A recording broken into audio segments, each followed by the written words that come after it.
नमस्कार। कभी सोचा है हर महीने 50,000 की एक फिक्स्ड इनकम, ये कैसे हो सकता है? ये एक ऐसा सवाल है जो भारत में शायद हम में से कई लोगों के मन में आता है। तो आज हम इसी सवाल का जवाब ढूंढने की कोशिश करेंगे। तो सवाल वही है, हर महीने 50,000 कमाने हैं तो पैसा चाहिए कितना? अब देखिए, इस मंजिल तक पहुंचने का कोई एक सीधा रास्ता नहीं है, कई रास्ते हैं। पर आज हम 3 सबसे आम रास्तों पर गौर करेंगे। एक, जो बिल्कुल सेफ और जाना पहचाना है। दूसरा, जिसे हम छू सकते हैं, देख सकते हैं। और तीसरा, जो हमें तेजी से आगे ले जा सकता है। आइए एक एक करके इन रास्तों को समझते हैं। तो सबसे पहला रास्ता, वो जिस पर शायद हमारे पेरेंट्स, हमारे दादा दादी सब भरोसा करते आए हैं, यानी बैंक की फिक्स्ड डिपॉजिट या एफडी।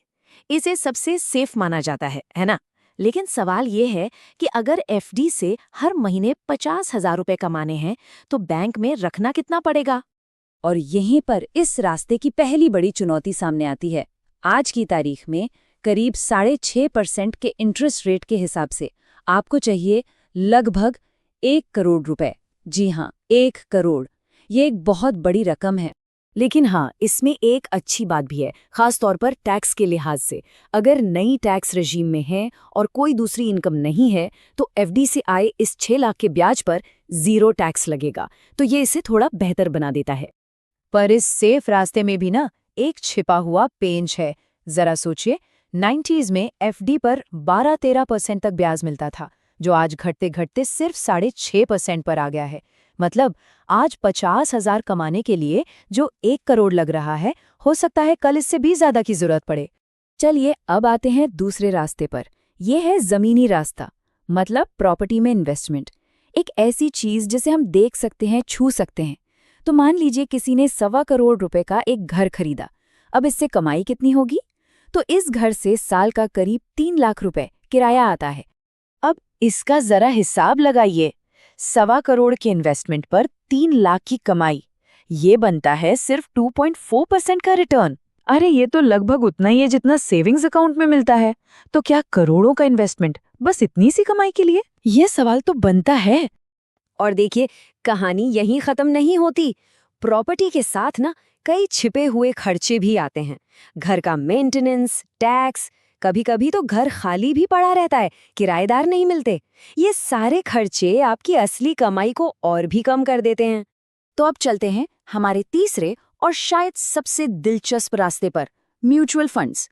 यहाँ अच्छी बात यह है कि आपको 1 करोड़ की जरूरत नहीं है। जरा सोचिए, क्या हो अगर हम सिर्फ 50 लाख रुपए इन्वेस्ट करें, मतलब एफडी से आधा, और उससे हर महीने 50,000 निकालना शुरू कर दें? क्या ये मुमकिन है? देखिए, म्यूचुअल फंड्स में ना रिटर्न की ताकत गजब की होती है। यहाँ सिर्फ 1-2% का फर्क भी आपके पैसे की उम्र को कई साल बढ़ा सकता है। चलिए देखते हैं कैसे। मान लीजिए आपके इन्वेस्टमेंट पर हर साल 10% का एवरेज रिटर्न आता है, तो आपके 50 लाख रुपए आपको करीब 18 साल तक हर महीने 50,000 दे सकते हैं। पर 18 साल बाद पैसा खत्म। लेकिन अगर यही रिटर्न सिर्फ 2% बढ़ जाए, मतलब 10 की जगह 12% हो जाए, तो पता है क्या होगा? अब आपका पैसा 18 साल नहीं बल्कि पूरे 38 साल चलेगा। सिर्फ 2% के फर्क ने आपकी इनकम का टाइम डबल से भी ज्यादा कर दिया। और अब देखिए असली जादू। अगर रिटर्न 13% मिला तो ये तो कमाल ही हो जाएगा। 30 साल तक हर महीने 50,000 लेने के बाद भी आपका शुरुआती 50 लाख बढ़कर लगभग 2 करोड़ रुपए हो जाएगा। मतलब पैसा खत्म होना तो दूर, वो और बढ़ गया।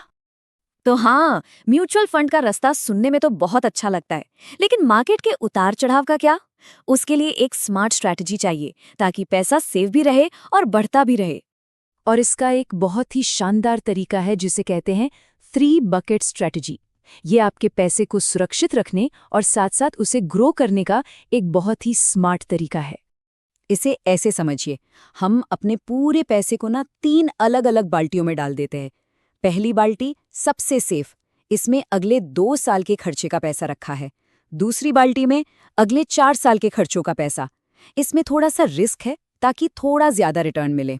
और तीसरी और सबसे बड़ी बाल्टी में बाकी सारा पैसा जो लंबे समय के लिए इक्विटी मार्केट में लगा है ताकि वो तेजी से बढ़ सके।